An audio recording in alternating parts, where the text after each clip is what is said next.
It's good to be back. What was that? What's going on? I don't know. Whoa, okay. What, Oh God! What's going on here? What is going on?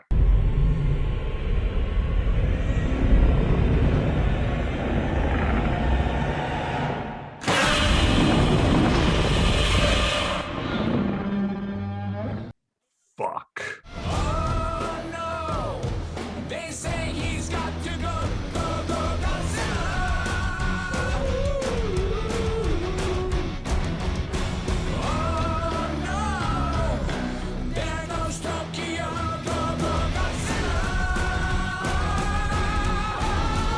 All right, guys. I knew I should have left the stove open. Damn it! I left the stove on.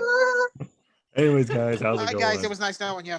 My name is the Dark Reviewer, and this will be one of our last kind of full-length videos for a good while because we are going to go on a little bit of a break just to refresh and recharge so we're not burnt out of a lot of this stuff. But we will be doing a reaction to the Anime Awards, which is next week on Wednesday. We will be seeing who wins in that. I've seen some of the choices. It is really going to be really good.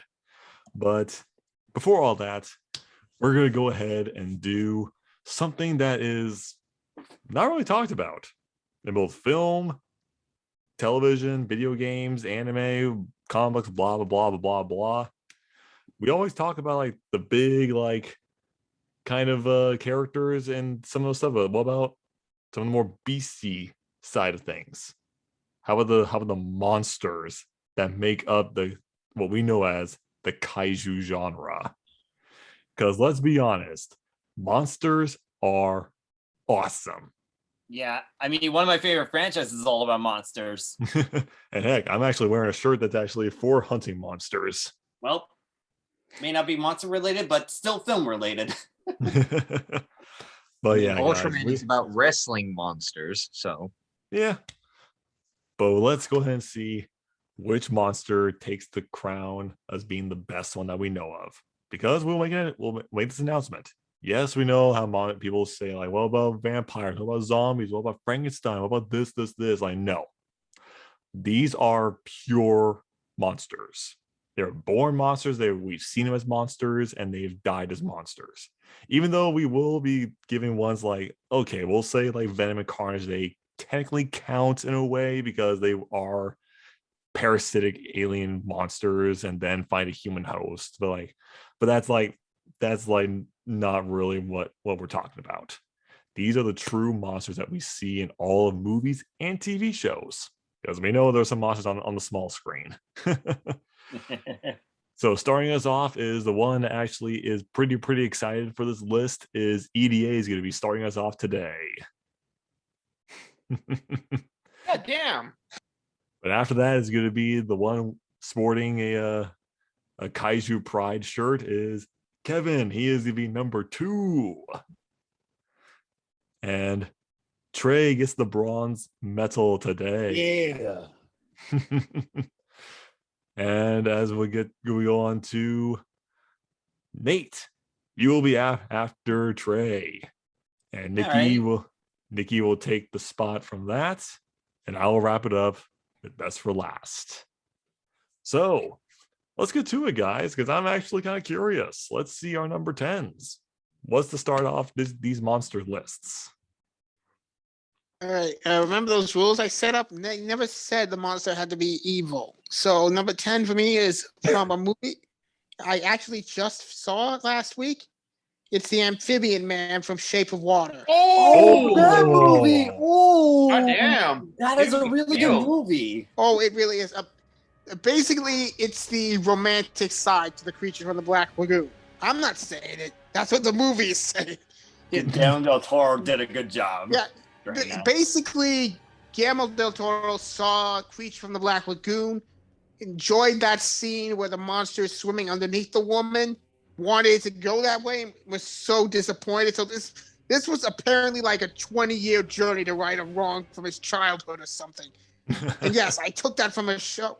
But I mean, the design of it is so monstrous Yet this thing is actually more human than the main villain, who is he's not right in the head. I'll just say that right now.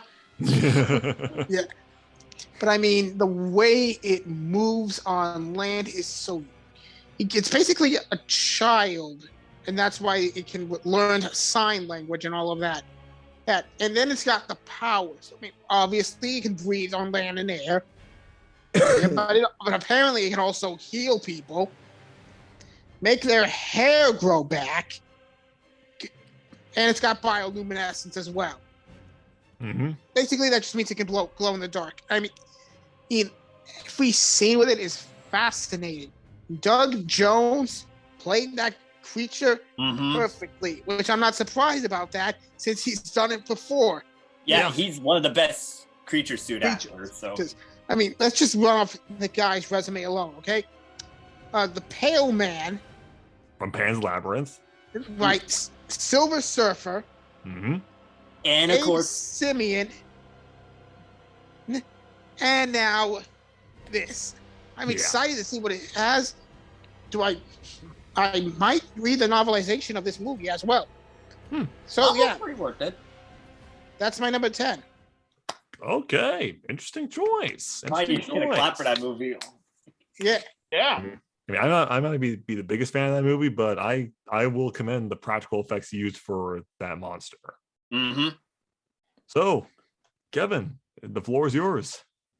Uh-oh. Oh boy, what's he doing this time?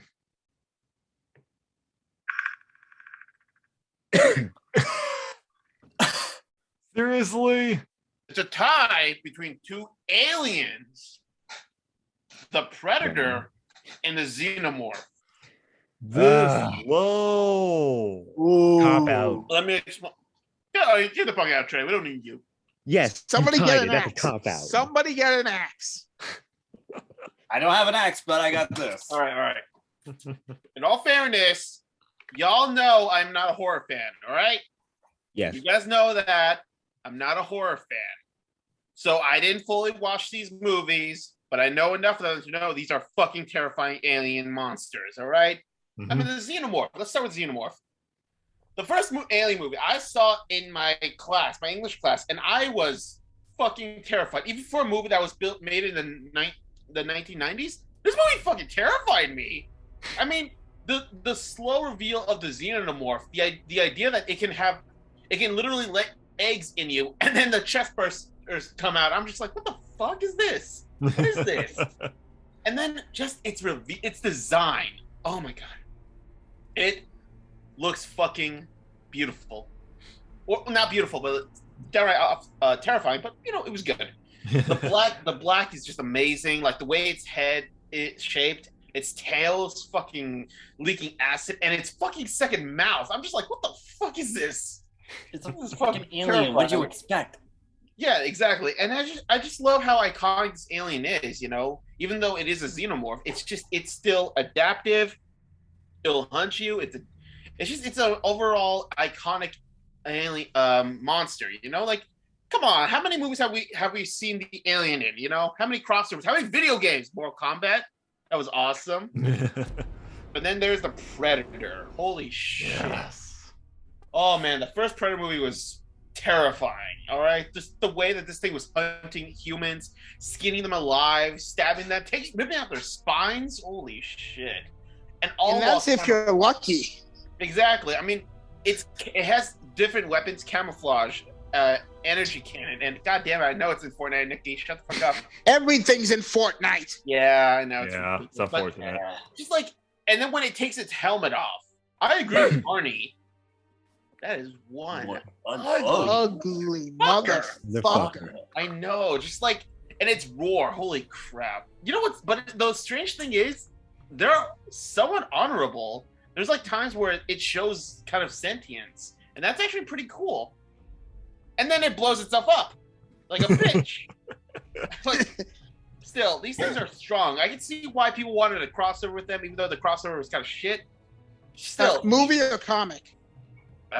Movie. I didn't read the comic, but I heard the comic was pretty good. But anyways, the reason these guys are in number 10, how many times, guys, count with me, how many times have we gotten a reboot, a sequel, a prequel. Okay, how many of these happened and they flopped? Well, How I many? can tell you with Predator, it's only 4. Alien has like 6 to 7 movies. So why are you giving me shit for this, guys? You got to understand that they were good in their prime, but then they just kept going and going and going. And then when for some reason Batman fought Predator and Alien, They're the DC and Marvel of monsters. Yeah, pretty much. It was too much, you know. The reason, like, they just went down. Like, it's so sad. And now Marvel owns Predator apparently, so who fucking knows? So yeah, yes. Imagine Predator ripping Spider-Man's spine out. That'd be good for the kids. All right. Well, hey, there is one objectively wonderful thing about the 4th Predator movie. What? Now, when we say that Predator 2 and the Predators aren't so bad, you know, we're gonna get a lot more people agreeing with us. Pretty much, because the Predator sucks. That's why number 10 is the Alien, the Xenomorph, and the Predator. All right. That's fair. Okay. At least they made it to the list. That's the true thing about it. Yeah, I kept them separate from this. I'm saving that for an Alien list. Same here. Alrighty then, Trey. Good sir, the floor is yours. All right, this number 1 is an obscure choice. Number 10. You're getting ahead of yourself, dude. You said number 1. Oh yeah, my bad. Sorry. This is an obscure You almost spoiled your list. This is an obscure choice, and it's this low because it's been a while since I've seen this movie, but he still left an impression on me. I'm talking about Jerry Danridge, the vampire from Fright Night. I know that. Oh, that guy. Which Fright Night? Which Fright Night? 2011. That's the one I saw. Okay, thank you. Okay. Now, it's scary enough living next to a vampire as your neighbor. But it's even more scarier when that vampire is a genre-savvy dick.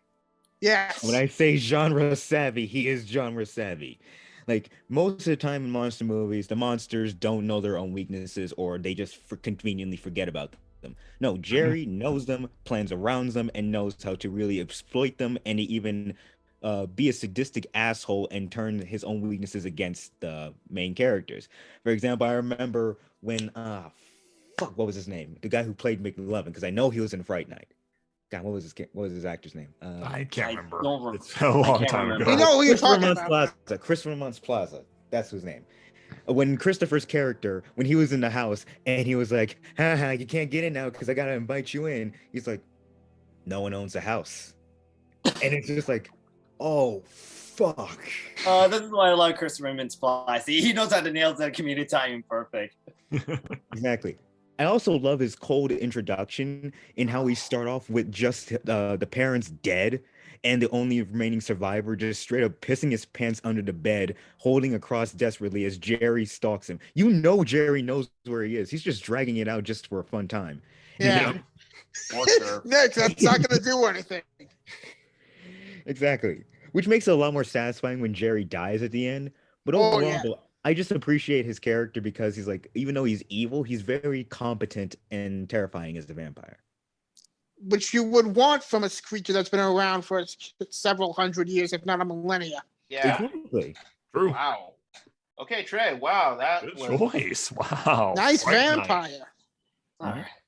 Alrighty. Nate? Well, I'm putting this monster low on my list because, well, technically it did start it out human, but then again, it is kind of frightening. I'm not going to derail it. Number 10 is The Hound from Ruby Volume 8. oh. Wow. Oh, Jesus. Ooh. Fuck. Oh. Let's go. Yeah, this. Hey. Girl. Yeah. I also. Hey, thank you, Nicholas, buddy. let me Showing some love. I thank you, buddy. I thank you. You're welcome. Okay, honestly, this was really tough to figure out which Grimm to go with because if you really think about it, the Grimms are monsters. They are. They had no soul. They're very frightening. I almost went with the Knuckly Grimm from Volume 4. That was frightening when I saw it. But then it was the throne thanks to this hound creature. We don't get to see a full glimpse of it until around the end of episode 2, where it actually shows that it's smart, which is very rare for a Grimm. And when it first spoke, Shall That I? caught everyone off guard. Shall I? I'm not gonna lie. It was a chilling moment when the Hound talked. All the other Ruby reactors, they were left speechless after that. Yeah. And I don't know what was. What was it? I don't know what was creepy about that scene. The voice, or when the bones contorted and it just splurted out wings. Yeah, that also makes me uncomfortable. That makes it even more frightening since it can just change its body into whatever the heck it wants. And if that wasn't enough, that thing can summon Grimm as well. I think the full scary capabilities is episode 8, the 100th episode for Ruby. That is a straight up horror episode. Let's be real. Yes, it is. I didn't read the script and I knew it was going to be horror. Yeah, because it was literally chasing everyone around, trying to get Penny since she's the new Winter Maiden. And even though it got knocked out from Ruby's Silver Eyes, that when it returns, everyone got scared. Even Ruby. I'm like, half Venom face. Take the girl. And if you'll notice, the faunus in that had fox ears, which is a very nice call to the Fox and the Hound. yes. Yep. That is a good callback. And to make it worse, it was a Silver Eye warrior. It gives you like Attack on Titan or Jujutsu Kaisen vibes. The fact that they're taking actual humans and morphing them into these monsters. Yes. I can only put the monsters so low because it was only prominent one time. Oh But- yeah, that's Who knows? For We now. we might For see now. Yeah, we might see a return because Salem did say it's just an experiment. So that means you might have more hounds at the ready. Can you imagine an army of that? I'm not gonna say a word. I'm not gonna say a word. All I can say is run, run, run from this hound. That's my number 10. Alrighty then, Nikki, it is your turn, my friend. What? No. You gotta be. You're You're trolling, You're right? kidding. You're Hey, kidding. Nikki, you're trolling. Smog from Hobbit is my number 10. Smaug?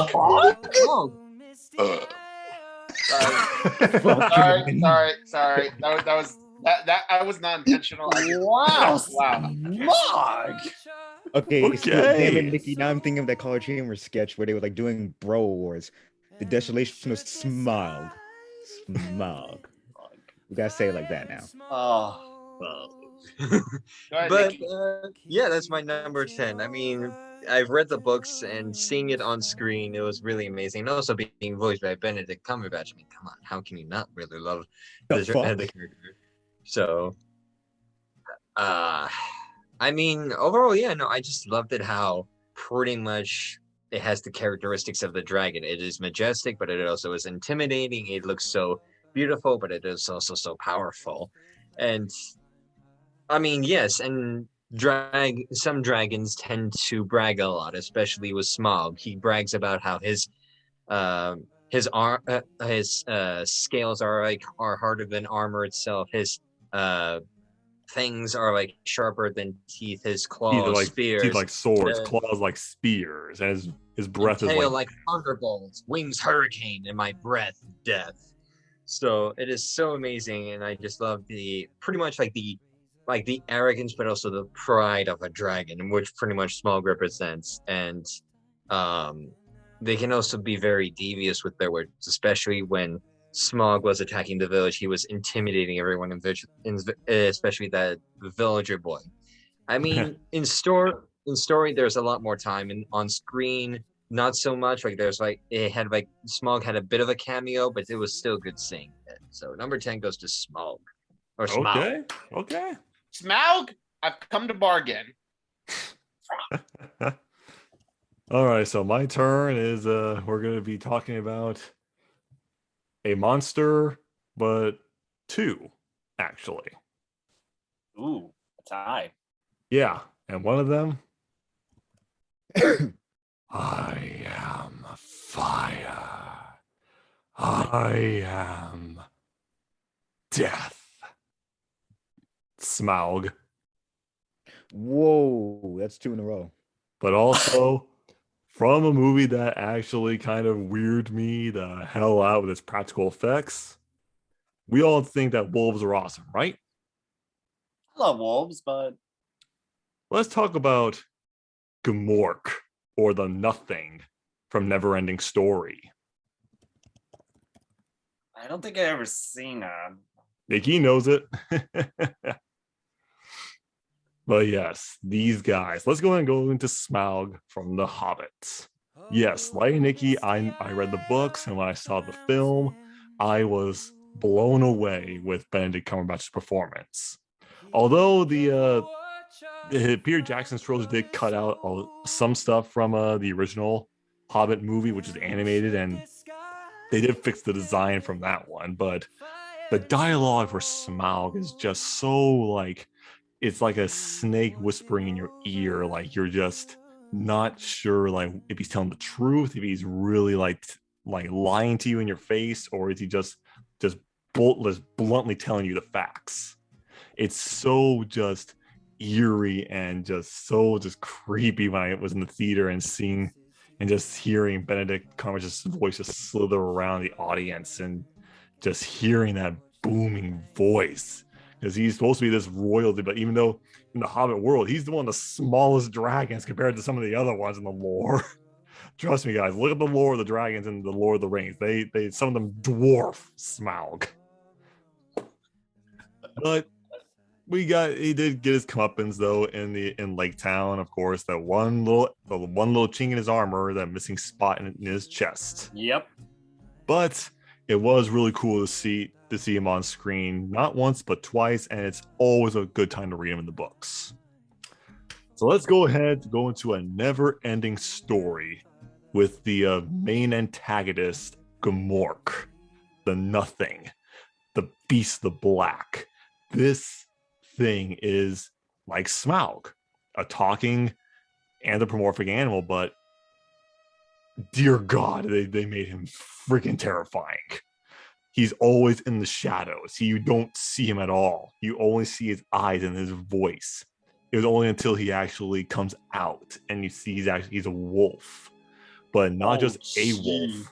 He's actually, in the actual lore and some of the depictions of him, he's actually referenced as Fenrir, the son of Loki, the wolf hound. Oh.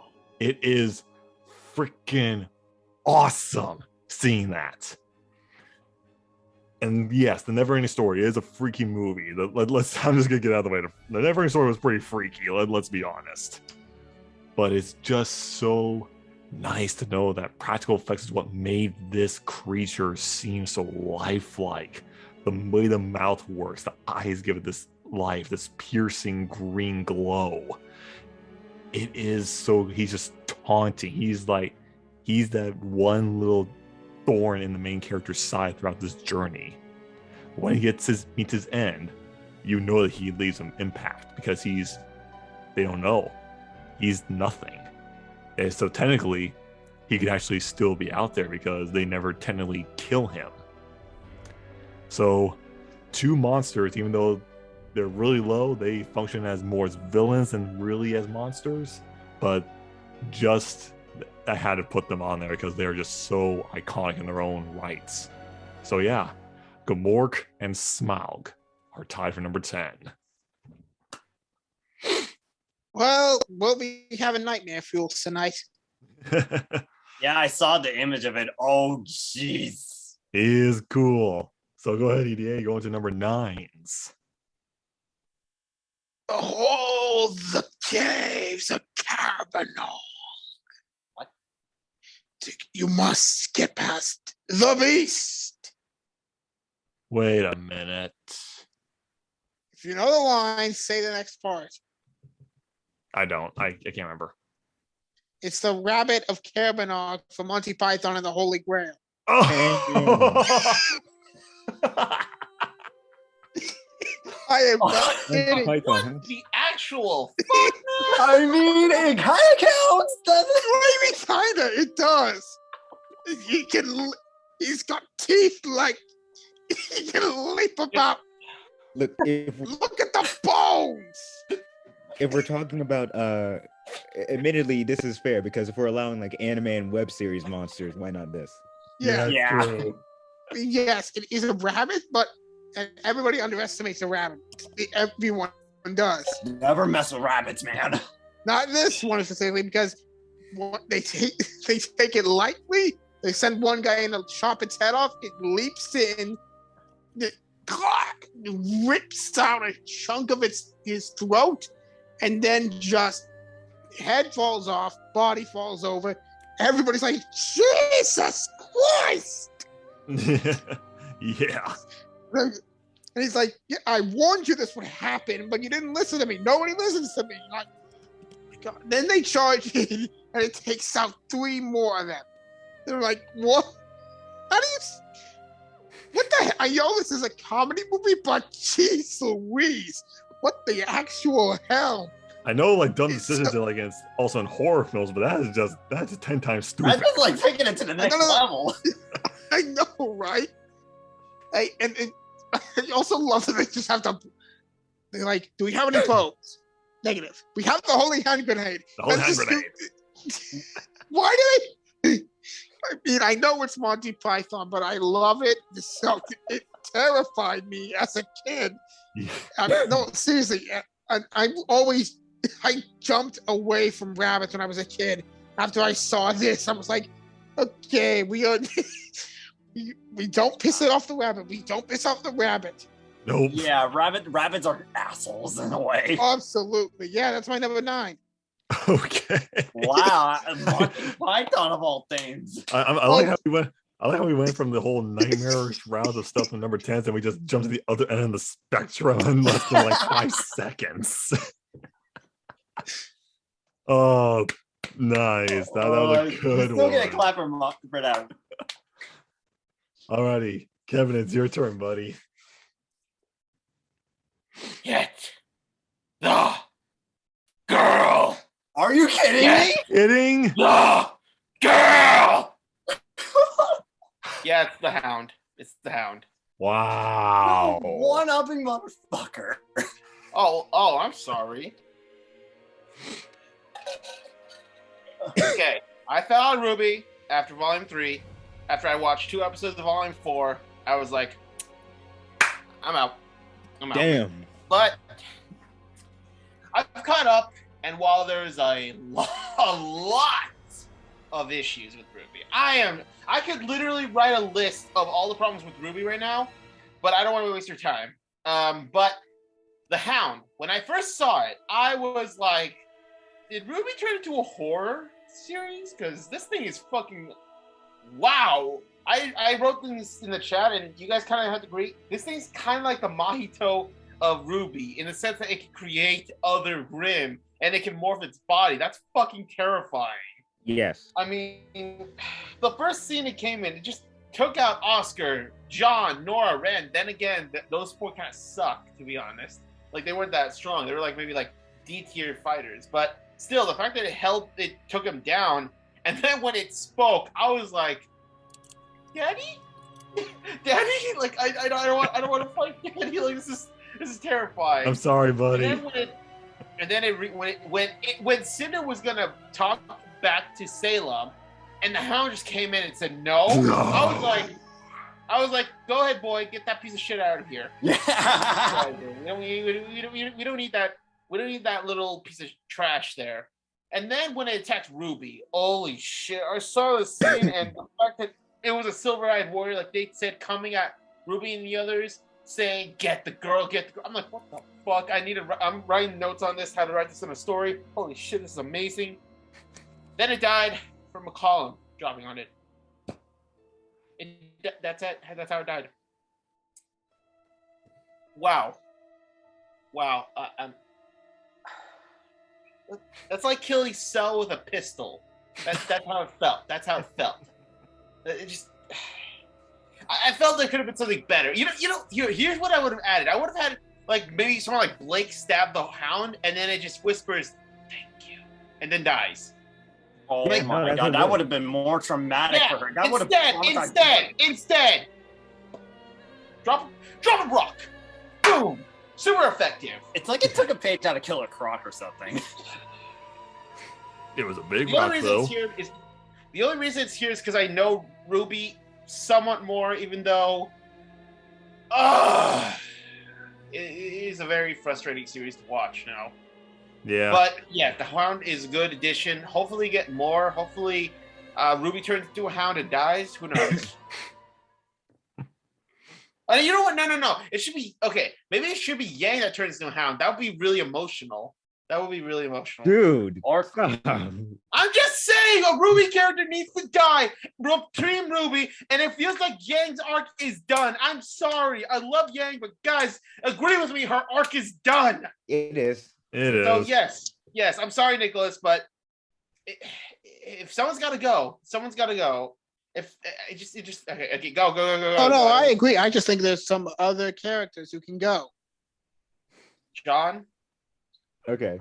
My number 9 is, this is kind of cheating, but this is technically a monster, and it was in a movie, so it counts. But this is this low because it's kind of cheating. Medusa from Clash of the Titans. Wait. Which one, though? Oh yeah, OG or remake? I'm sorry. The first one I saw was the remake. You fucker. That was my exposure to Medusa. But I did, during history class, we did watch the original Clash of the Titans. So yes. Okay, that's fine. I enjoyed both. I enjoyed both of them. I've only seen the OG. You know, but with Medusa, I would probably call her the mascot of Greek monsters, if that makes sense. Yeah. Like, even if you're not well versed in Greek mythology, literally everyone knows who Medusa is at least once, or at least knows like her whole snake hair shtick. Yeah. And that fame is not unwarranted, because she is terrifying to fight. And yes, Nikki, she is a victim of the gods, having sex with Poseidon. No. Raped by Poseidon. It Depends on the version, but yes. Depends on the version, yes. Overall, though, basically intimacy with Poseidon in Athena's temple, punished for her actions because Poseidon is a god. He can't be punished by Athena. And is cursed to pretty much have snake hair and to turn any man that looks upon her into stone, or any person that looks upon her into stone. Which fucking sucks. Yeah. No wonder she went crazy. Mm-hmm. You have to imagine that her only friend was a blind guy. That too. Mm-hmm. But Which means the gods would eventually give him his sight and he would die. Just to fuck with her. Yeah, the Greek gods are kind of assholes. They are Or save it away. Except Hephaestus and Hades. And Hades. Yes. Yes. Yeah. But it feels like, as awesome as her fight with Perseus is, like how he cleverly manages to figure out how to use her reflection against her and cut off her head, and then use her head to turn the Kraken into stone. That was fucking cool. I feel like there's a bit of tragedy in Medusa, because it's like they're pretty much sending a dude to clean up their mess. Mm-hmm. They are. Think about it. And it's also a bit like, what happened to her sisters, the Gorgon sisters? Because she does have sisters. Yeah. Yeah, I really don't know. I can't really find any books to even explain that.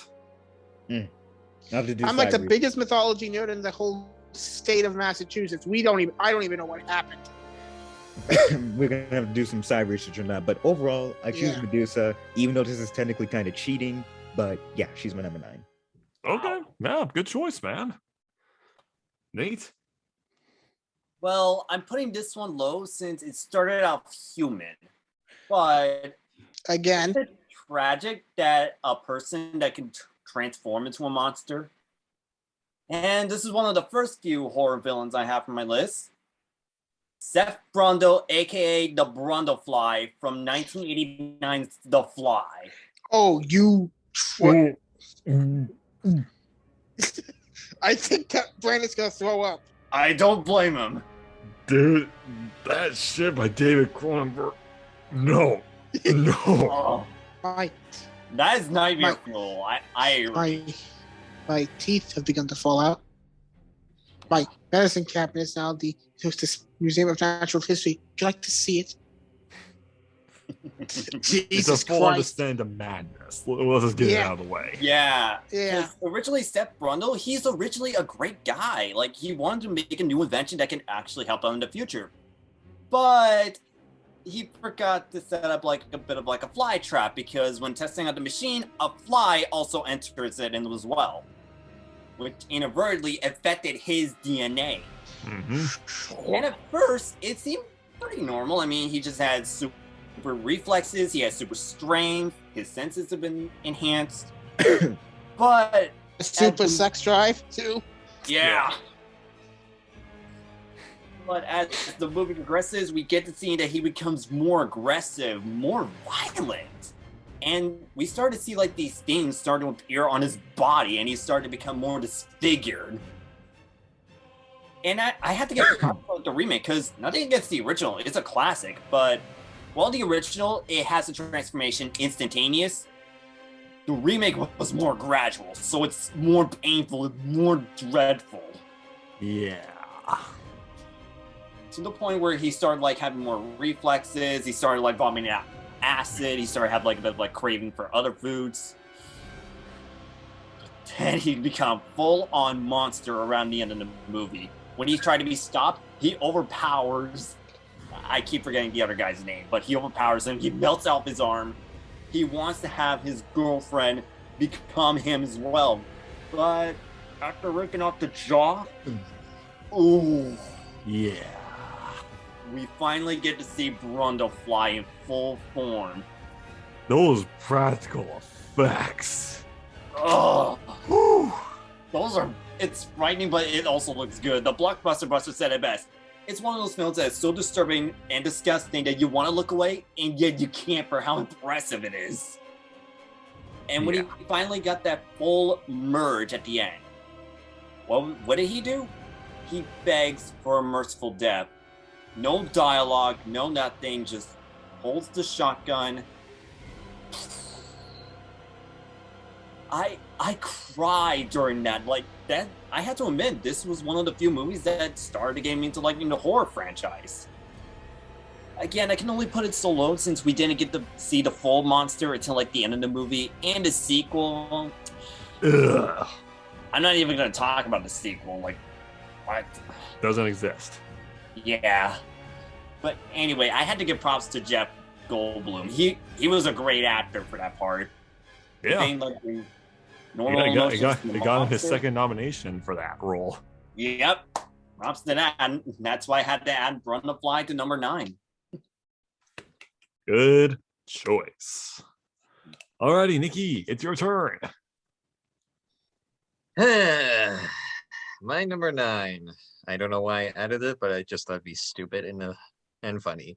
Number 9, it is Bob and the Missing Link from Monsters vs. Aliens. Oh shit! Bob! Bob! I love Bob. I love Bob. Bob, the I'm back. the, Oh, the no, what? I don't have it back. Wow. I did Bob, not know this. aka the benzonate ostelazine bicarbonate. Science name. I'm not good at that. But pretty much the origins of that is like it was apparently supposed to be an experiment on a tomato. It splattered, and thus became Bob. So what to say about it? He's a one-eyed Jello monster. That's how I see it. I mean, yeah, has no brains, but also it's just a fun character in general. It's just silly in that. I just like it because the reason I think I added to this list is like pretty much, in my opinion, the monsters from Monsters vs. Aliens are like, you know, like supposed to be the parody or like the lighthearted side of the monster movies we know in the classics. So speaking of that, the Missing Link is like a reimagined category of the creature from the Black Lagoon. But I don't know why I'm laughing at that. But pretty much, I think it's just funny how pretty much, we have the missing link between fish and man, because apparently for some reason science thinks that we evolved from fish when we are saying we evolved from monkeys, and then in religious thing we are born of God's love and all that lovey-dovey good stuff.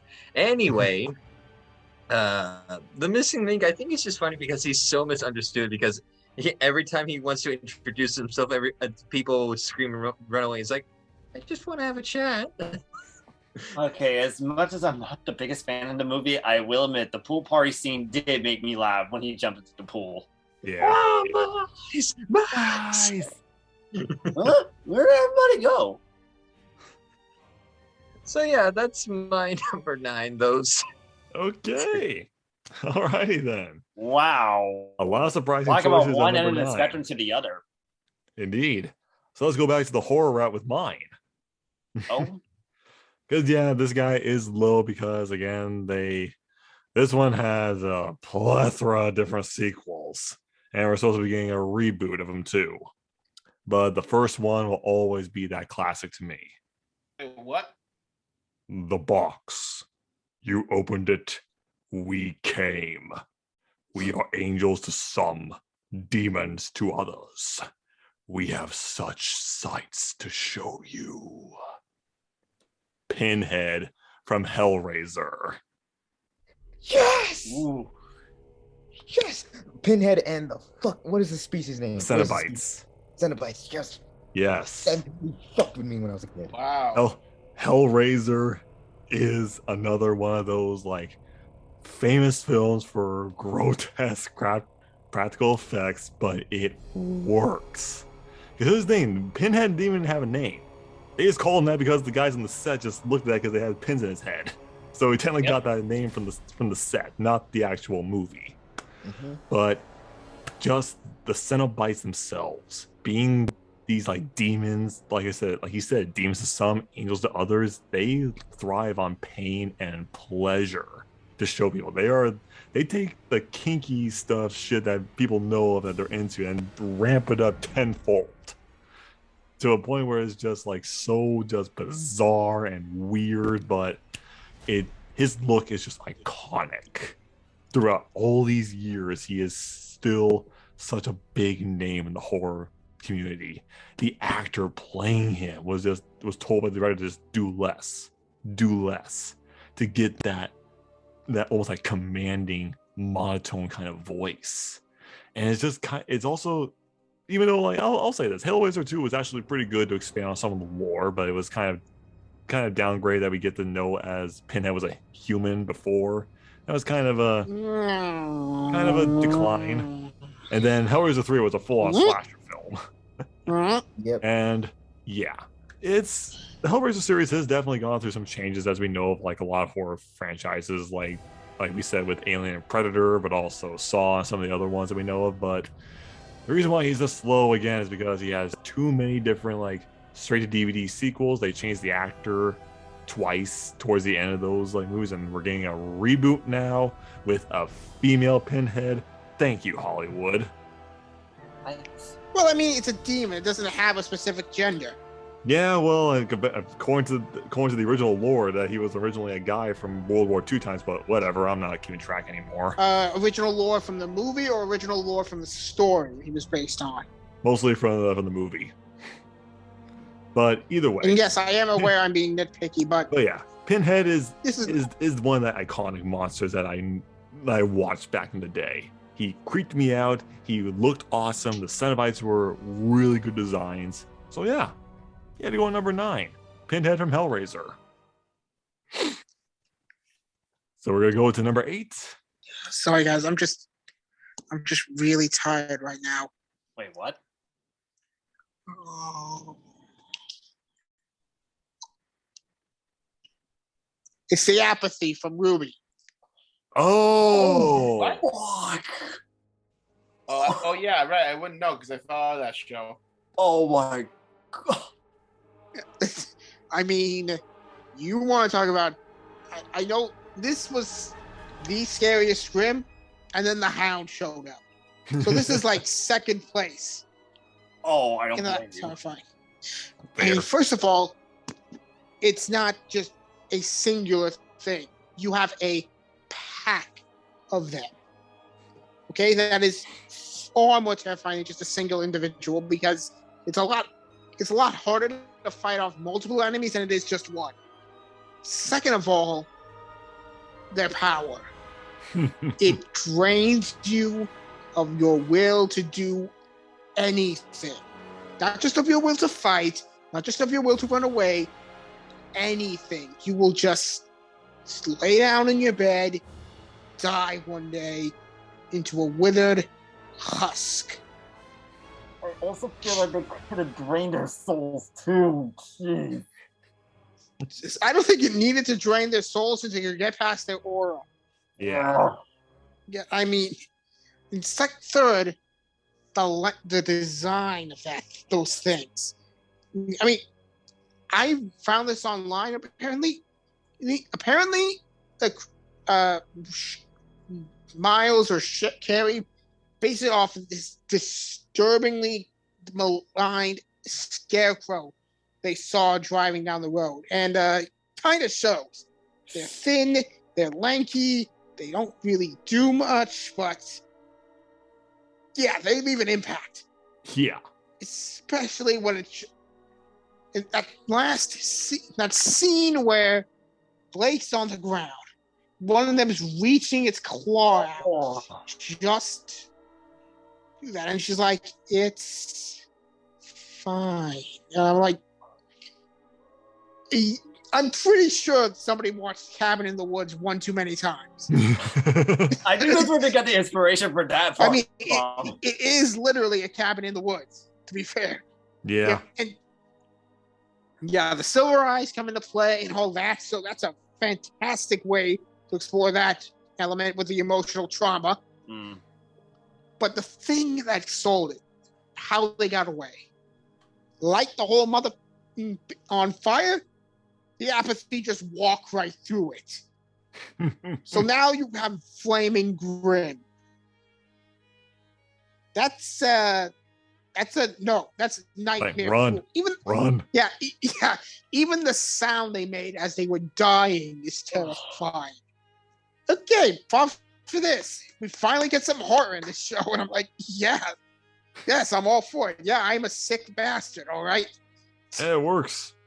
It really does. Yeah, that's one thing I will praise for before. Like the fact that they had Grimms frightening that way, it just shows. Yeah, that's my number 8.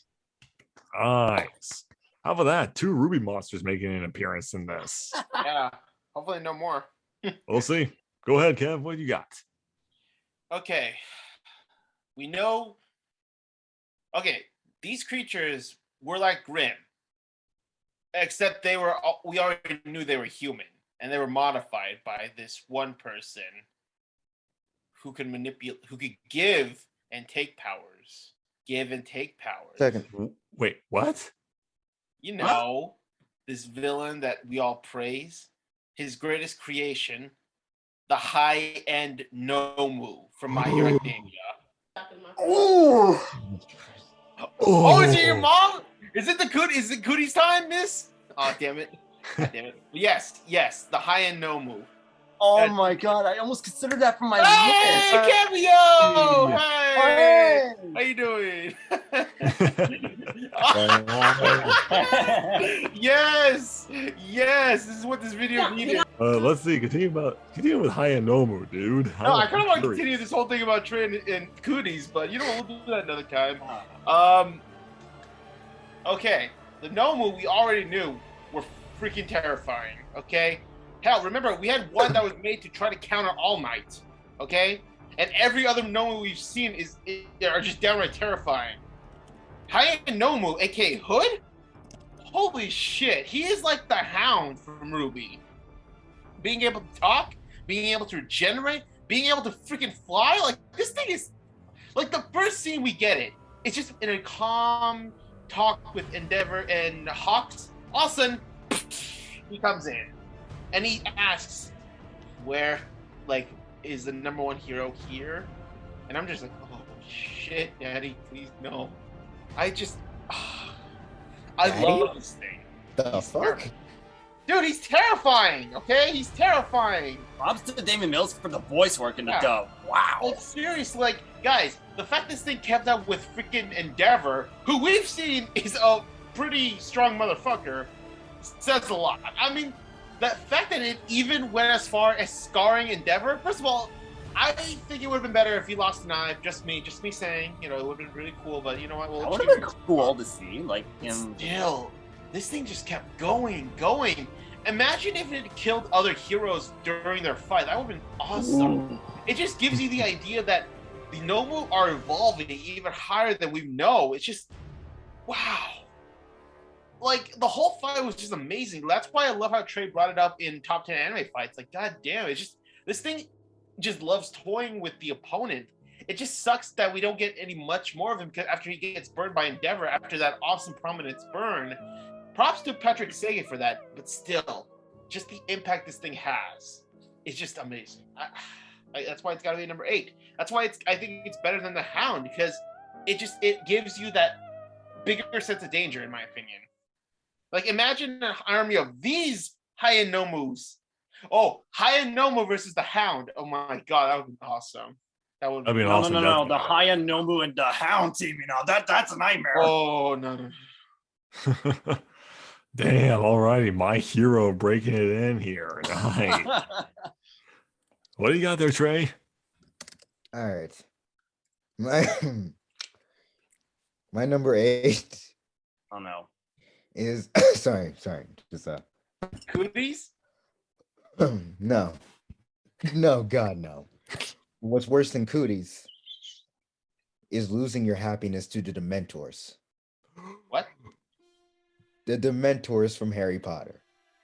Dementors? Oh, the Dementors. Wow, I have no idea what the fuck that is because I don't care about Harry Potter. Okay, bye. Okay, Kevin. He's not a Harry Potter fan, so don't bother. Damn, I want to explain what Dementors are, which I am actually going to do anyway. Harry should have died. Technically, he did. But anyways, moving on. Dementors are the unofficial guards of the wizard prison Azkaban. And what they are is essentially Reaper-esque spirits in the Harry Potter world. But there's something special about them. And that special something is the fact that how they pursue their targets and prey is they do give you a Dementor's kiss, which is pretty much them sucking out all of the joy and happiness from your memories and thoughts as they grasp onto your face, mentally scarring and even breaking their victims, leaving them in a near borderline comatose or a state of insanity. That's like an apathy, but taken to the extreme. Yes. Like, okay, like they're so dangerous that for normal people like muggles, Harry Potter, his cousin Neville, he was only exposed to a Dementor's kiss for like a few seconds, and the incident left him traumatized for weeks. He could barely speak. Like, these things are fucking terrifying. They were haunting Harry Potter's nightmares throughout the entire course of his 3rd year. It wasn't until like the only way to get rid of the Dementor is by using a Patronus charm. But besides that, you are fucked. If you don't know a Patronus charm, you are fucked to hell. But yeah, I chose them because those were always like, it was either them or the Basilisk. Ooh, the Basilisk. Either one would have worked, man. I enjoyed both those. Yeah, both are good monsters. But I feel like the 3rd movie, it showed how the Mentors, like, just how much of a constant source of terror they are throughout the entire 3rd movie. Like, they nearly killed Harry Potter during Quidditch, one of the few moments where he feels at the most safest at. And like, seeing him finally overcome them at the end of the movie, saving his Uncle Sirius after going back in time, that was so fucking cathartic. Ooh. Yeah. I think what's also scary is that they're used by the Ministry of Magic. Yeah. So in a way, they're a monster version of a secret police. Yeah. Yes. And it's one of the moments, like, when I was younger when I was watching them, so I wasn't realizing the political context of it. But as I got older, rewatched and reread it, I'm like, who the fuck thought it was a bright idea to hire Reapers to be your fucking police guards? Jesus. But overall, though, I was happy to see them in the Harry Potter franchise as villains, and it was a great welcome surprise to see them come back in the 5th movie for a little bit. Because again, I love the Patronus charm; it's one of my favorite spells of all time. But yeah, that's my number 8. We gotta take you to Harry Potter World at Universal sometime, man. Universal Studios in Florida. Both LA or Florida. They actually have the Harry Potter ride that has the Dementors in a scene. The one in LA was great. All right, Nate, it is your turn, buddy. What do you know? Since it's a monster list, I gotta bring in Pokemon for this one, since they are pocket monsters. But the question is, which Pokemon? It was pretty tough. I almost wanted to go with Gengar or any other ghost types because they are frightening. But I decided to talk about Guzzlord from Sun and Moon. Which one again? Oh, Guzzlord from Pokemon Sun and Moon. It's an Ultra Beast. Okay. Yeah. Oh man, like I do like Sun and Moon. It was all right, but the one thing I will praise it for is the introduction to the Ultra Beast, creatures that are from another dimension. So technically, they are like aliens in a way, which is why I can also kind of like Guzzlord a bit low. But I have to admit, the Ultra Beasts, they're terrifying. I mean, one of them possessed a character and nearly poisoned them to death. That's frightening. But I had to pick with Guzzlord because, one, the design alone looks really monstrous. Like, you want to imagine like a black hole having like multiple tentacles, claws, and legs, and a giant mouth? This is it right here. Secondly, I love the typing Dark Dragon, which actually fits its appearance. And the Pokedex entry for Guzzlord, oh jeez. It uses its tongue to eat anything. It doesn't matter what it is. It could be like buildings, it could be people, it could be even other Pokemon. It could eat it. That makes it even frightening. Heck, when you go to catch it, there's nothing left. All is there is just debris, chewed up parts, nothing, which makes it even more frightening. And I had to give props to like the anime version for making it even more frightening as well. Because seriously, when it actually came out of like the wormhole, it started attacking everything. And you think that was the end? Oh man, around the finale of Sun and Moon, not just one Guzzlord, but 2 of them. And one of them being a shiny and causing havoc. Oh. I don't know about you, but I was like, Pokemon, since I know you have some dark stuff, but I think you're taking darkness to a whole new level. Indeed. And that's why I have to give props to like the stats, because man, that thing is very tanky. It can also like do some heavy damage with its stats. Again, I can only put it so low since, well, we don't get to see a lot of it thanks to like some of the later games, and it is kind of technically an alien in a way. But even with that, I still think this is like a very good Pokemon monster. I definitely would say it's one of my favorite Ultra Beasts I've seen. That's why I had to put it for number 8. Okay. So now we're getting Pokemon in here. Awesome. That's why I've been wearing this beanie, man. Nikki. That improved my They life are with called Arceus. pocket monsters. True. Yeah. Okay. Technically, this isn't really a monster, but the way it portrays and the way it's first appeared in this movie series, it kind of is seen as a monster. Number 8, Indominus Rex, Jurassic World. Really? Ooh. Oh shit! If you think about it, it is a monster created from different genetic DNAs of dinosaurs. True. And the most scariest thing about it, it's clever, and it can camouflage. Yeah. Tell me another type of dinosaur that can do that. None. None. So creating something for entertainment, even though this thing has not seen society for years, has been raised like a beast, and now is gonna wreak havoc. Yeah, science, fun, creating for entertainment purposes, not for eating people. and all that fun stuff. I mean, like, kind of like the Star Wars trilogy, I was very unsure of why they did this, but I definitely appreciate the Indominus Rex. I definitely love its appearance, and also I was terrified, but also just respect for that. It's like, oh, well, hey, it's pretty much, it's like having a bit of your own medicine, because they were wanting to make something for money, but no, they created a new life that they thought they can control, but no. Yeah. No. Yeah. So, it got to, and you, I mean, you also got to give credits to it, because I mean, it took 3 types of dinosaurs to take this thing down. It had to fight against a pack of velociraptors. It had to take down the motherfucking T-Rex, and of course, the Mosasaurus. Yeah. So that thing was kind of a hassle. And if you think the Indominus Raptor was a hassle, imagine having more kind of Indominus type dinosaurs. So yeah, I put this on the list because, oh yeah, it's a dinosaur. I don't know if they count as monsters, but the way this thing portrayed itself and the way it's been, doing a lot of kill counts in its movies, I think it counts. So I think so. 8. I mean, a kill for sport, for crying out loud. Yeah.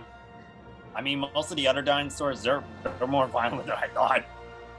Well, sadly for this one, it was raised to be violent. Yeah. So number 8, Indominus Rex. Plus, eating your own brother would do that to you. Alrighty, so my number 8 is an underrated monster movie I actually saw. I didn't know what this movie was, but I watched it and I was like, this is actually really good. And the practical effects used for this one, also highly commendable. From the underrated monster film is actually Pumpkinhead. Yep. From the film Pumpkinhead. The fuck? Look up the design, dude. It's freaking good. This thing is treated as an angel of vengeance. Anyone could summon this creature to bring vengeance if it's by anyone that has done them wrong. Whether it be like your family spouse was being bullied, or it was accidentally killed, or if you needed to like get revenge on someone else, it will do that. This monster cannot be taken down unless you harm the summoner. If you harm the host, it's the only way to kill this thing. But that's also the thing.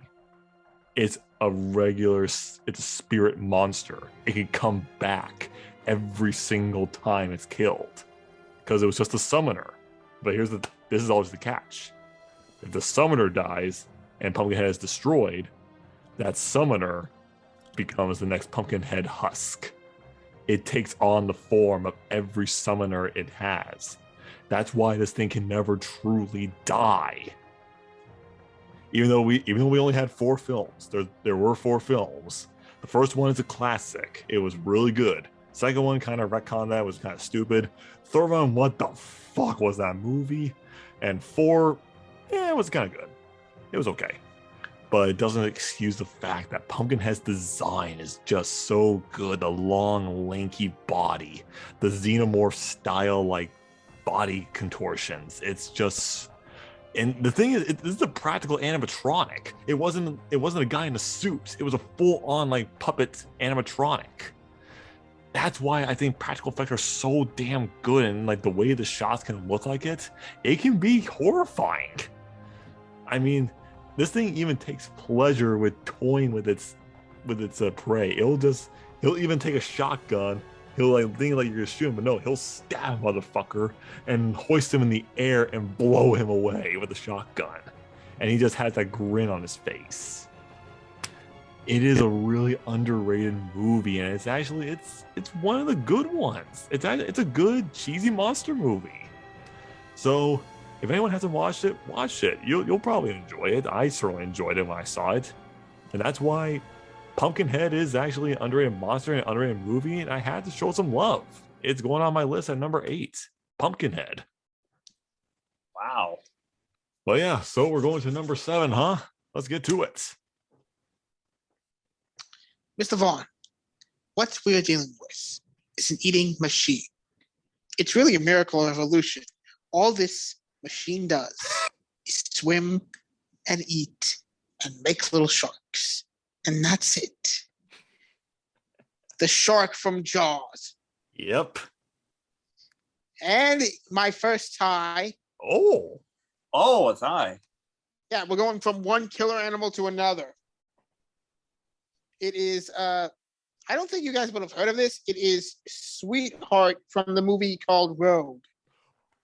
I know that one. That's a fucking good crocodile movie. Yeah. Yeah. Okay, we're going to start off with the well-known one. We're going to start off with, they named the shark Bruce, okay, on screen. After Steven Spielberg's lawyer. Yeah. It's hilarious. That's hilarious. I mean, yeah, it's like I said, it's a shark is the perfect predator. It has no other function but to survive and thrive. And they have done that without interference on our behalf. So when they start going after us, yeah, I think it's clear that we are no longer the dominant species in the water. Have we ever been? No, we have not ever. We have never been the dominant species in the water. I mean, it's bigger than any shark that's ever been recorded, which is saying something because we used to write about whoppers of ones. And the sick thing is, this thing actually has some type of intelligence. Never mind. It actually knows what to take out and when. That's why this thing displays impossible display feats of physics. And I know this because Mythbusters busted like 2 of them from the movie. And I'm not talking about the tank in the mouth. I'm talking about it cannot pull the barrels down and it cannot puncture a ship. But anytime you see this thing, it is terrifying. There's always like blood in its mouth. And my favorite moment in that movie. Let's see some of this shit. It just pulls up on the side, snaps up. He slowly walks backwards into the cabin. You're gonna need a bigger boat. That line was improvised. He literally just made it up on the spot. That's amazing. But dude, what the fuck happened with the sequels? I don't even know. Jaws 2 was okay because it kept Roy Scheider, but 3 was, what the fuck was that movie? It was stupid. Jaws didn't even need a sequel, let alone 3 of them. Or 4. No, there were only 3 sequels. And what's up with the other like knockoffs, like Megalodon? I don't know, but actually, there's actually a funny story about it. Is that there's an Italian knockoff film called Great White, and they actually treat it as Jaws 5, Cruel Jaws. I'm not joking. Okay, I gotta watch that one. Now let's talk Sweetheart. Crocodiles. Yeah, they're terrifying as it is, but this was actually based off a real life one. Proportions are a little exaggerated, but holy hell. Look, crocodiles are ambush predators. Definitely nailed that aspect of it because Jesus. Oh, yeah. This is how you do a jump scare. But when it's a guaranteed death every time. Ooh. First of all, the scars on its body, the battles it must have been through. And the amazing thing is, with both of these, they were actually based on real encounters that happened. There was Shaw's based off a book about some freaky shark attacks that happened like in the 50s, the 40s? Late 40s, early 50s. Yeah. And Sweetheart is, again, based off a giant crocodile that actually existed. Mm-hmm. The only difference is it never actually ate people. No. This one... Hey, but hey, if you're going to make a horror movie, you got to eat a few motherfuckers. That's how it works. And I also just...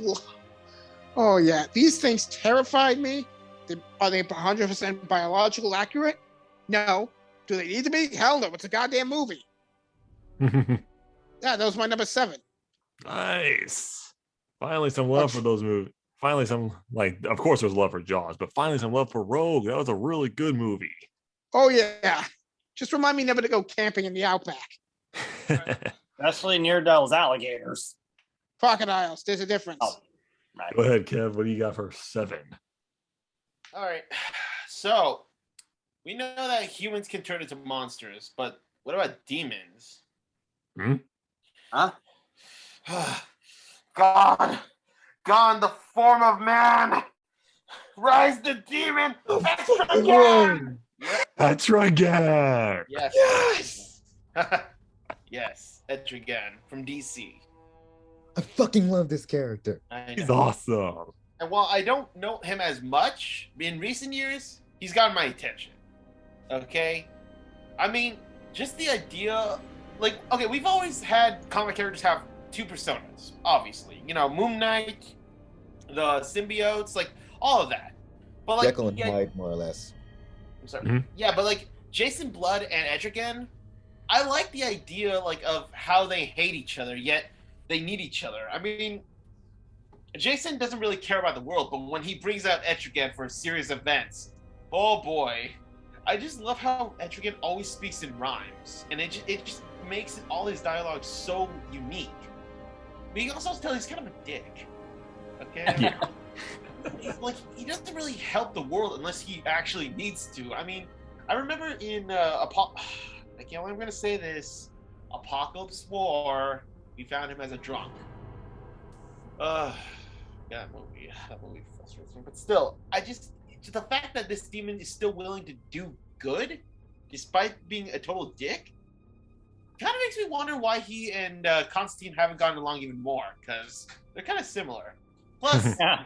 he's a freaking demon, okay? Fire manipulation, fire breath, super strength, like that's just, his design's also really cool. I just love how the simplistic yet interesting way he has his cape, his red outfit, and his just overall appearance. And my God, the fact that we got him in Young Justice, that was awesome. Oh yeah. Although I did love how Charles fucking kicked his ass. That was funny. Was. I hope we get more of Etrigan, and I hope in Injustice 3 he appears again.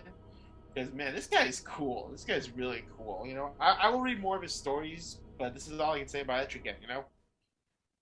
That's all I can All say. right. Nice. So, Trey, what do you got? Oh, man, everyone's so hyped.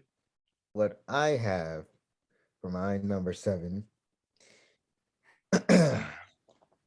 is a monster from a movie that's more or less making fun of propaganda in the military. The Arachnid Empire from Starship Troopers. Holy shit, Starship! Oh, yeah. Whoa, okay. Starship Troopers.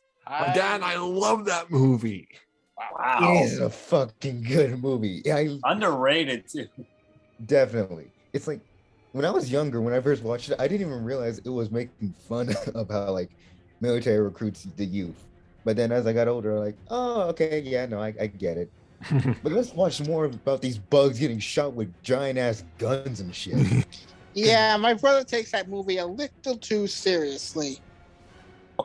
He actually thinks it's pro-military. Wow. Yeah, he's not the sharpest tool in the shed, if you know what I mean. Yeah. Oh shit. But anyway, without you to insult my brother, I do that enough for all of us. Go At the ahead, Trey. very least, Continue, it is please. pro-arachnid death. Because the Arachnid Empire, it is like I think that was probably one of my first exposures to an actual hive mind. And what a first exposure it was. Because it's like these things, they keep coming at you like they're cannon fodder. But that's the thing. They overwhelm you in sheer numbers and size. And it's like the sheer variety in their species too. Like you have fucking arachnids that can fly.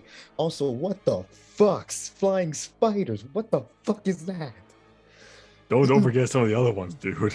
Oh, Yeah, it wasn't the one that could spit fucking acid or whatever. Yeah, but I think you know the one I'm talking about. The Brainiac one, right? Yep. That guy. oh, those frighten me the most. Yeah, that one was yeah, that one's fucking weird, honestly. Literally, like as the guy says, They scoop his brains out. And they take his intelligence, which I'm pretty sure that's not how that works. I don't know. It's a It's movie. sci-fi, man. It doesn't make sense. But yeah, it's like you don't know what these species even want. I mean, I'm pretty sure they may explain it in the sequels, but I never bothered to watch the sequels. Don't watch the sequels. Do not watch the sequels. I won't. But it's like, it just feels like there are species that just wants to kill shit.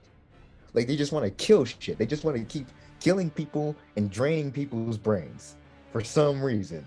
But well, they are essentially just giant insects. They're pretty simple. Yeah. And it's like they're almost borderline unstoppable. Which to me, someone who hates bugs, or in this case arachnids, that fucking terrifies the shit out of me. Personally. Watching this movie, it made me squirm like fucking hell. Like watching these giant bugs shrug off gunfire. Because like I love guns and I hate bugs, and seeing the thing I love be practically useless against the thing I hate was pretty traumatizing. But overall though, I love Starship Troopers, and they were an excellent antagonist, even though I will fucking wipe out every single thing with more than 6 legs on the planet if I ever have the chance. But so you're kind of the opposite of Shiki in a way, wouldn't you say? yes. Yes, I am. Alrighty, Nate, going on to you for your number 7, buddy. All right, well, number 6. What the hell? Okay, what's he doing this time? Oh, jeez. Oh my. Well, sorry, some kind of lizard-like creature just turned invisible in my closet. It just appeared. Wait. No fucking way. No fucking way. It's Randall Box from Monsters Inc. Oh, Randall! Oh. Monsters Inc. How did I forget that movie? God damn it. Because of Monster University. That's why. Yeah. University. But anyway, Randall Boggs. Let me just say, his introduction in the first Monsters Inc. movie was pretty well spot on. Like, he is one of the best scarers at the company, and for good reasons. He can transform, like he can turn himself invisible. He can blend in with his surroundings. And I think it props to like Steve Buscemi. He really captures like the character perfectly. Being like the rival to Sully, he's always tried like to one up Sully. I mean, I don't blame him because Sully did kind of humiliate him in the prequel. But anyway, the reason why I picked Randall is because even though there are a lot of other monsters I could have picked from Monsters Inc., Randall is the one that is the most monstrous, if you really think about it. I mean, his main goal is just to get booed. It may seem like normal. It's like, oh, we think he's going to cheat his way to the top. You still think it's about that stupid scare record? Well, I did. Except you chuckled like that. And now I'm just going to get out of here. And that's when it revealed that he doesn't want to get the record. He wants to change the industry. He wants to advance it because if you really think about it, the power's kind of degrading a bit. So Randall decided to take it into his own manners. And what was his plan? He creates the Scream Extractor.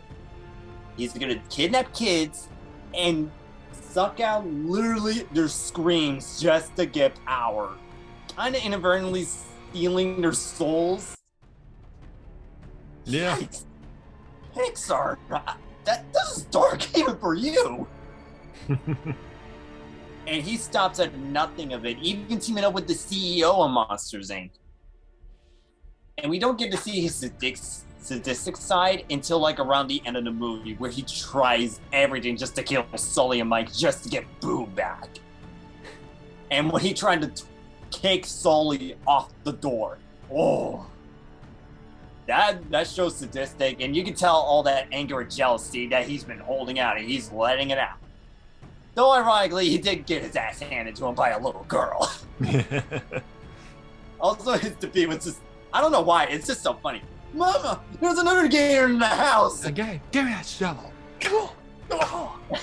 Yeah, get that gator, Mama. Get it. Yeah, Randall's dead.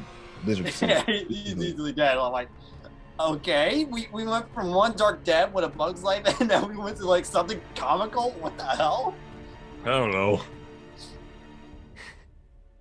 But yeah, again, Steve Buscemi was a really good casting choice for Randall, capturing the mischievousness, capturing the sliminess of Randall. I really love how it actually captures like the camouflage thing. After all, sometimes when things are invisible to the naked eye, it can be very frightening. So combine that with a monster, it just really solidified it. That's why I had to pick Randall for number 7. Fair enough. Alrighty, Nikki. Number 7. Number 7, let's go to some old kaiju classics, especially in the world of Godzilla. Number 7 goes to King Caesar. King Caesar. Okay. Pretty much, it is a kaiju acrobatic martial arts dog. Dog lion. Yeah. It's the 70s. Okay, we'll go with it. I like that. It's like, okay, that is the idea they got. This is what they got. Excellent. I like it. I think I was just always confused if that was supposed to be the protagonist, because Godzilla is. It's weird because Godzilla is usually the antagonist and then sometimes shifts to the protagonist. But yeah, it's kind of got that thing backwards. Yeah, but then when King Caesar appeared, it's like, okay, so we have sort of like. So we have like this new guardian role, like this new character that we might like. And I definitely, when I saw King Caesar, I was put off guard. But then when King Caesar got in and like fought with the other kaijus, and even like did this, I was like, oh yeah, I like this kaiju. I mean, yeah, like all the other like kaijus in Godzilla, he's not really mentioned again, or is not really given another spotlight like the other ones that we know and love. Yeah, but, he was only had 2. Yeah, but it was the one he showed up in, and then Godzilla Final Wars. Yeah, it would be nice to see some old kaijus back again with some remake. I'm curious to see what they would do if they bring kaijus like King Caesar back on screen. But yeah, I mean, like I said, it's just fun to see that, fun to watch King Caesar on screen. So that's my number 7. Okay, fair enough. So my number 7 is that we talked about a few of the kids style ones, right? We talked about Pokemon. We talked about Ruby. And now we also talk about Pixar. Here's something that I'm pretty sure some of us here who grew up watching this movie, we know him as. What? Infernamon Digivolve 2. Oh! Diaboromon. Yeah! Oh, we're finally getting the Digimon, finally. Hell yeah. Diaboromon, guys. Oh my god. We know digital monsters. He is a digital monster. But Jesus almighty, was he terrifying. His design, his voice, basically he's just living out his programming, but it's like he evolves that programming. And plus, as Kevin mentioned, he broke the shonen rules and attacked around a transformation. You don't do that. Interrupted Patamon's digital evolution and interrupted Tentamon's digital evolution. But it's also like he literally just literally cuts off everyone from everything. In this technical world that we live in, he cuts off everything. Phone calls, text messages, emails, social media outlets, everything. And not just that, the guy decides to launch nukes. First, like, what are you trying to gain here, dude? But it's also when he copied himself to like multiple thousands upon millions of himself. How he literally almost killed War Greymon and Metal Garurumon. Just seeing all of those those clones, those copies on the walls. This is a straight up horror film, okay? This is a straight up horror part. Oh god. But of course, like we know, it gave us one of the best fusions, Omnimon. Mm-hmm. But my it was God. like even even when Omnimon came on screen, they were having such a difficult time with him. It wasn't until like they got to his comeuppance, emails, just spam the shit out of him, and just. Well, you know, trolling actually helps.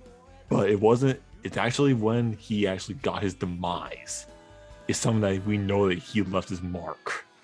Connection terminated. When he said Willis, I was like, what the fuck? I was just like, holy crap, like we know that this guy left an impact on the Data Squad. Oh my but God. Of course, yeah, we know him when he came back as Pokemon. Even though, like, let's be honest, that design alone was also pretty. That was a good evolution for him. And then the fact that he could beat Omnimon, that was crazy. To literally, but then to only get his comeuppance again by what we know as the Omni Sword. That, like, stupid name, but my God, that scene was awesome. Yeah. Granted, it's Digimon. We should expect stupid names. It's true. Anime. But yeah, Diaboromon was always like one of my favorite designs, voices, and just absolute rememberable Digimon that I remember growing up. And he's a literal monster. He is. So that's why he had to go in number 7. Is Diaboromon. Thank you. Fuck, man, that movie. That was freaking awesome. Oh, that movie hurt me. So All right, we're going to number go. 6, the halfway mark. Almost. Here we go. 1, 2. I don't get it. Nicholas. All right, let's try another one. For God's sake. This isn't real enough for you. I'm not real enough for you. There we go. Motherfucker. There we go. It was real enough for Georgie. Yep. Yeah, Pennywise. Pennywise, the dancing clown. 2017, to be exact. Good. Bill Skarsgård. But. What? Oh God. It's not one Stephen King. Tell me monster, why it's he's 2. wrong right now. Oh wait, Nate. He's getting another monster. Hang on. Oh, what? Specifically from it's another Stephen King monster. Ooh. And this one can be summed up in 2 words. Bad dog. Pet Cemetery? Cujo. Cujo. Oh fuck, man. I didn't watch the movie, but hearing just the idea of a zombified dog, no, fuck that, man. No, No, it's not a zombie. It's not a zombie dog. It's a dog with rabies. Oh, fuck Idiot, no, for a man. second there. Idiot, I thought you were gonna choose that race from Doctor Sleep, the one that would eat kids with the shiny. Oh Okay, yeah. no. moving on. We don't talk about that, but we We don't talk about that creepy thing. All right, we're gonna start off with Cujo because it's the most simple one. It's just a dog that was bitten by a rabid bat and went mad. That's literally all it is. But holy hell, just I don't know how they got that prosthetic work onto a dog, but Jesus. Every stunt that thing is it had to be a Saint Bernard to pull this off, okay? Because they are giant monsters. And when it traps them inside that car, and it's just circling for sharks. Oh yeah. And then when the kid starts having that panic attack, Yeah. it gets scarier and scarier and scarier. I mean, we don't even see how the dog dies. It's completely off screen. But I think it involves a shotgun or something. I think I can't remember. Yeah, it's been a long time, but I don't like seeing dogs die. yeah, because that's why they didn't show it to you. Yeah, that one. Cujo loses some points because that's not what rabies does at all. Doesn't mat your fur, doesn't cover you in blood, it doesn't turn you into a killer. But then again, it's also a Stephen King movie, so what the hell? True. Yeah. Now we're talking to the clown. Let's get to the clown. Ooh. Now I know. Now I want to know why you put him low, you motherfucker. Okay, first of all, I don't know what the fuck this thing is. Does anybody know what it is? No, we don't. Nobody knows. Maybe fan That's the fiction. point of it. I think it's some kind of spiritual alien related to a turtle.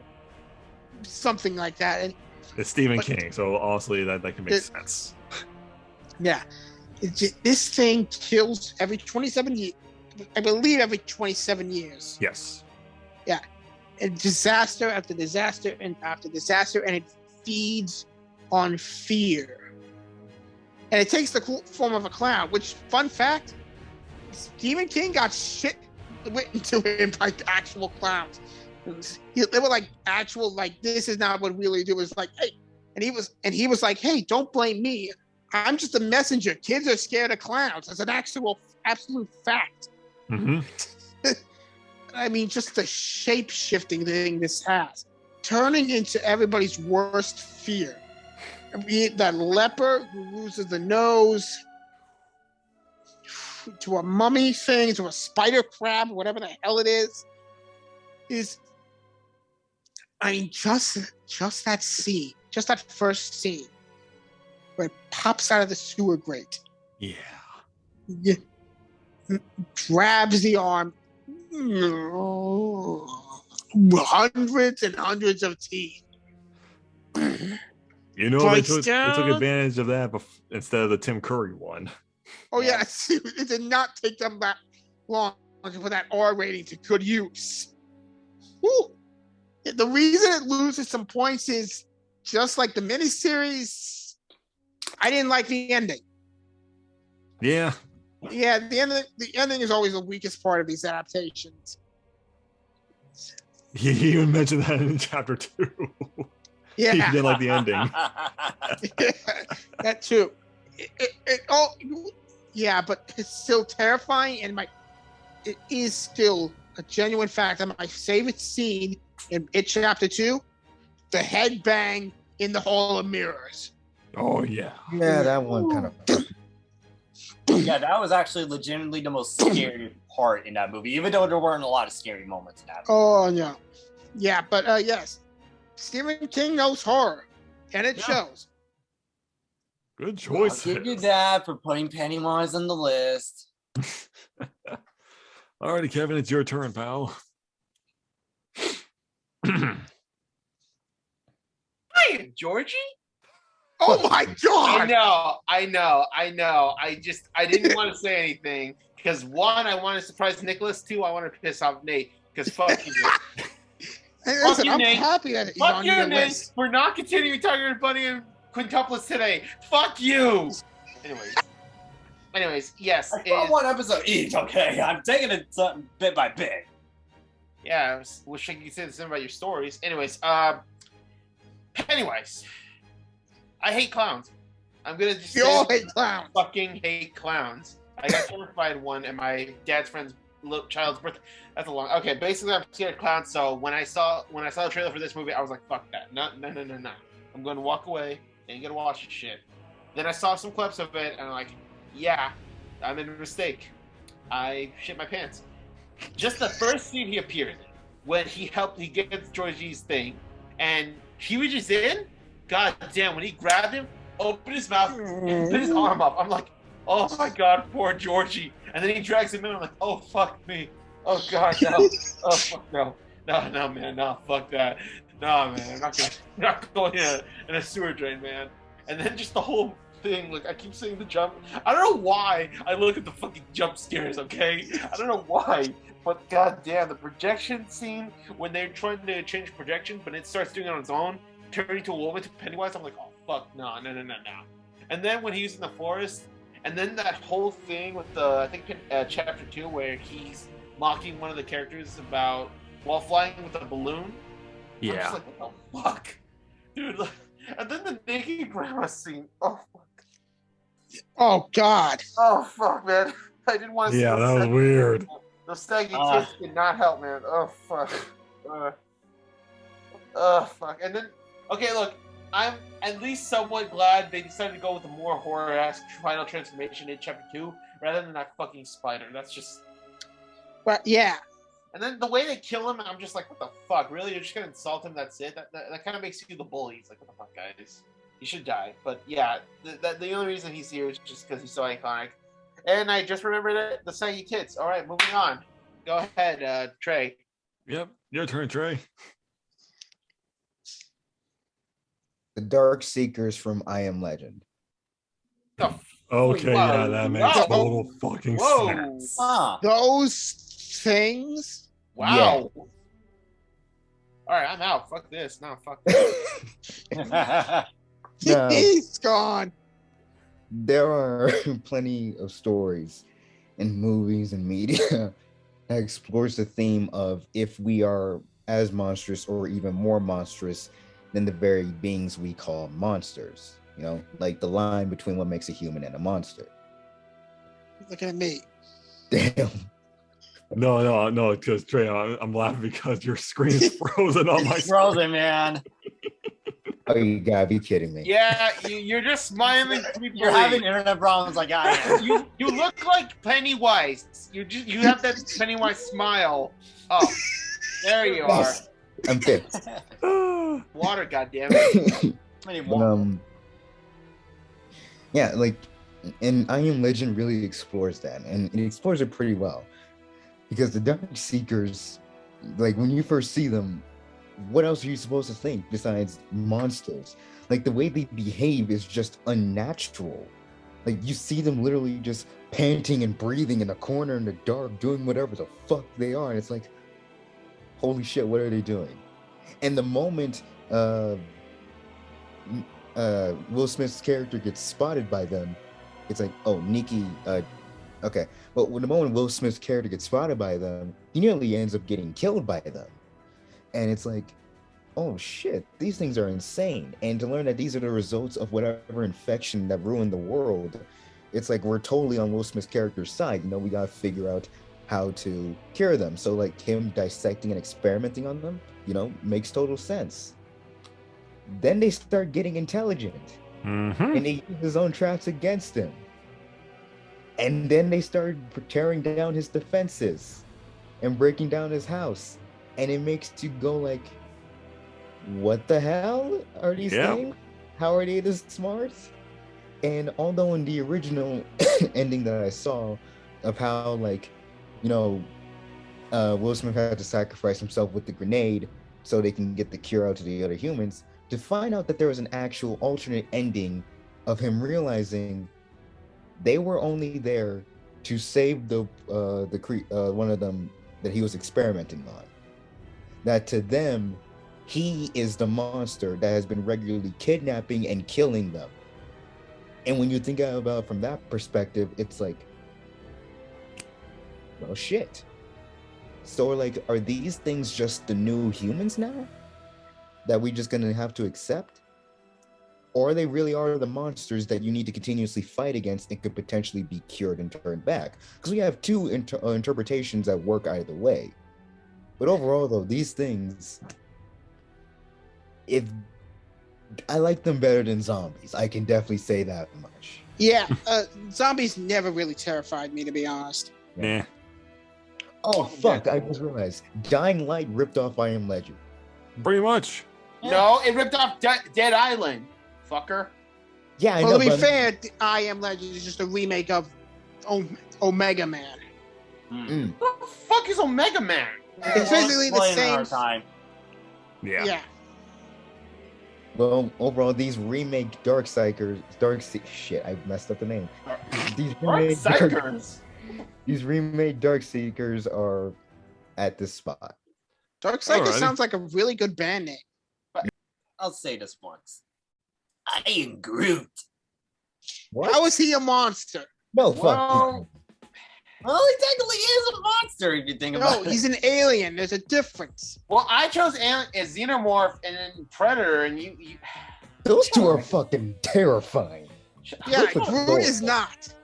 I don't know. I mean, Nikki they picked Bob, so Yeah. Whatever. Exploit your loophole. Yeah. Explain, Anyway. please. Groot.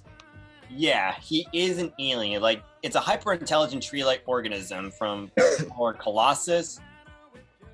when we first saw him in the first Guardians of the Galaxy, even though he's limited to one language, he is pretty frightening. I mean, that big physique, tree-like form, that menacing like feature.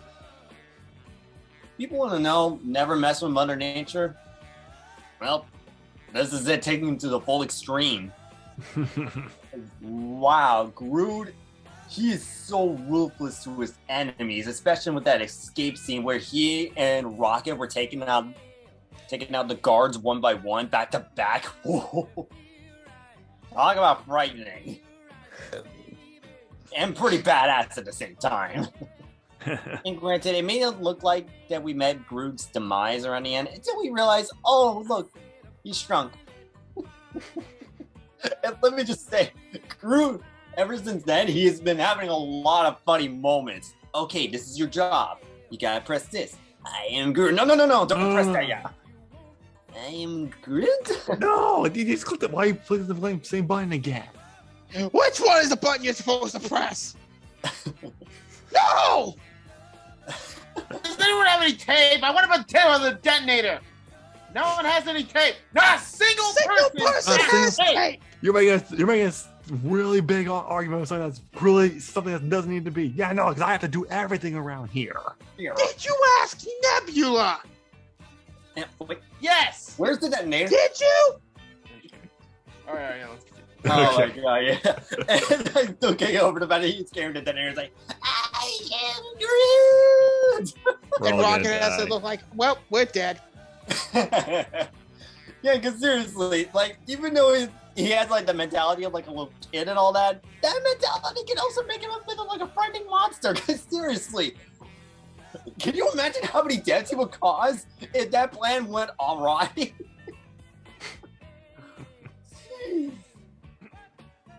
And even as he like grows a bit older, I swear, sassy Groot. Got some acorns on you. Yeah. Again, he's kind of like the last pet since, again, he is a bit of an alien, but even with that childlike mentality, it can be funny, but if you really think about it, in a raw situation, he can be one frightening tree-like monster. That's for sure. Fair. That's why I had to add Groot for number 6. Alrighty. So Nikki, is your turn if your computer is working for you, pal. Yep, I got it working. So my number 6. Yep. Another kaiju from the Godzilla world. Muto. Which one? Orgo? Muto. Oh, Muto. Oh, Muto. A massive unidentified terrestrial organism. Oh, the Mutos that fucked in the city that wanted to fuck. Wow, cool. That is pretty much what happened.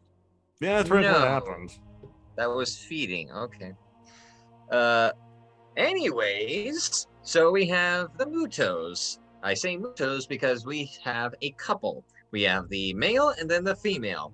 The male did most of the work in the movies, basically flying around trying to look for sources of food for the female, so the female can go ahead and produce more of the little Mutos. So, the first thing we know about this kaiju, it can pretty much cause a blackout, or in any case, it can pretty much disconnect electronic energy. Basically, with a slam of its limb, everything can shut down. Yeah. And I have to say, they're like, yes, like every kaiju can be a hassle, but for this one, they really brought up the challenge, especially when Godzilla came back all these years in this recent movie. I mean, it really was a good fight too, like, because in a way, yes, they were both a bit of a hassle, but they were both like being used in their own terms. Yes, the male is shorter, but it has more of the flight advantage and can glide in a sense. And then the female has the size and also the strength, so she can definitely brawl out against Godzilla. So, it's just like, it really caught me off guard when I saw them, but it is also very interesting to see them on screen. Because, like, also in a way, I liked it because the way their powers are designed, it basically says like, oh, because now humanity is like evolving and so is technology and all that, the kaijus have what it takes to basically stop that and maybe send us to the dark age if that ever happens in real life. But we don't know if we have kaijus in this world, but we'll have to see. So number 6 goes to Muto. All right. You gotta actually check out the Queen Muto, dude. Her design and her powers are oh shit. Look her up later. All right, so my number 6 is we mentioned one Greek mythological monster. Let's go with this one. Release the Kraken. The Kraken from Clash of the Titans. Ooh. Because, yes, this monster is, let's be honest, it started out in Greece, but then has made its way through many different like mythological ideologies. But I mean, yes, Ray Harryhausen's original Clash of Titans of the Kraken was fantastic. But I also loved the way the remake was. Cause holy shit, this monster it's threatening. It is really, really good to look at. Basically like like a dinosaur, squid, crab kind of thing. But it's just the lore behind the Kraken. It's basically like a child of Hades. It helps feed his immortality. And basically, yeah, Zeus wanted to unleash it on Argos because the people were rebelling against the gods. But add that little twist. Hey, the Kraken is my child, Zeus, not yours. It feeds only me. So it fell onto Perseus to try to take this thing down. Which, granted, though, in both the original and the remake, it's still kind of wish he added a little more tension than just showing the head to the Kraken turn to stone. I mean, yes, that's basically how the only way to really kill the thing. But yeah, it was still kind of like they both just showed up in the last few minutes of the movie. For both of them, it's just like, yeah, is that really that threatening? But still, this actually gave birth to more different like Kraken styles. Like, I mean, you can easily put the Kraken from Pirates of the Caribbean in here too, but that's he's a different one that honestly you still also don't really see that much, but he is kind of cool. But you think still, you think the idea for beings like Cthulhu or Shub-Niggurath came from the Kraken? oh yeah, most definitely on that one, pal. But regardless of not, the Kraken will always be that legendary sea monster that terrifies sailors everywhere for years to come. So yes, the Kraken from Clash of the Titans comes in at number 6 on my spot. Alrighty, so we're gonna take a little bit of a break really quick, but we will jump back into this right after this, guys. Be right back.